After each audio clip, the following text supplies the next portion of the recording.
एक ऑनेस्ट सवाल, आपने कभी अपने पार्टनर के साथ सीरियसली फाइनेंशियल डिस्कशन किया है या सिर्फ हनीमून प्लान किया था? सच बोलूं, हमने पहले हनीमून लोकेशन ही डिसाइड की थी, लेकिन फाइनेंस प्लानिंग वो कभी साथ में बैठ के डिस्कस ही नहीं की।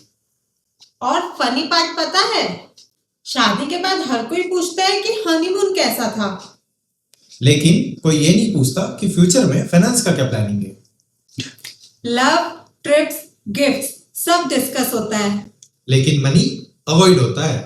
और जब मनी अवॉइड होता है ना, तो छोटी छोटी चीजें भी आर्ग्यूमेंट बन जाती है। आज हम बात करेंगे 5 मनी कन्वर्सेशंस जो हर एक मैरिड कपल को साथ करनी चाहिए। By the way, hi guys, we are 9 to 5 couple. हम दोनों 9 to 5 कॉर्पोरेट जॉब करते हैं। ऑनेस्टली हम भी परफेक्ट नहीं है, और हाँ, हम फाइनेंस एक्सपर्ट्स नहीं हैं, पर जो सीख रहे हैं वो ओपनली शेयर करना चाहते हैं।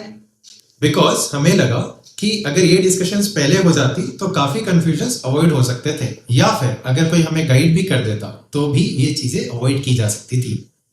तो if you are married, engaged या फ्यूचर में शादी प्लान कर रहे हो, देन स्टे टिल एंड।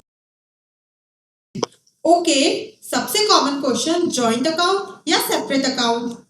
पहले मुझे जेन्युइनली लगा था कि जॉइंट अकाउंट ही होना चाहिए, और मुझे लगता था सेपरेट अकाउंट बेटर है। फिर हमें रियलाइज हुआ कि इशू अकाउंट टाइप का नहीं है, इशू क्लैरिटी का है। देखो, हम सबके पास मल्टीपल बैंक अकाउंट्स ऑलरेडी होते हैं, तो नया जॉइंट अकाउंट खोलना जरूरी नहीं है। एग्जिस्टिंग अकाउंट में से ही किसी एक अकाउंट को आप कॉमन एक्सपेंस अकाउंट बना सकते हैं। उस अकाउंट में दोनों लोग हर month fix percentage of income या फिक्स्ड अमाउंट ट्रांसफर कर सकते हैं। जैसे रेंट, ईएमआई, बिल्स, ग्रोसरी सभी उसी अकाउंट से पे होगा।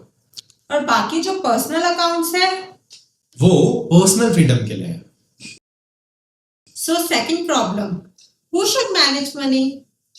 इंडिया में यूजुअली अज्यूम होता है कि हस्बैंड मैनेज करेगा। आप क्या सोचते हो? मुझे लगता है जो डिसिप्लिन है वो मैनेज करे, लेकिन दोनों को एक चीज क्लियर होनी चाहिए, पैसा कहाँ इन्वेस्ट या स्पेंड हो रहा है। अगर कल इमरजेंसी हो जाए और किसी एक पर्सन को ही डिटेल्स पता है तो बहुत रिस्की है। मनी मैनेजमेंट पावर नहीं है, it's responsibility, and responsibility shared होनी चाहिए।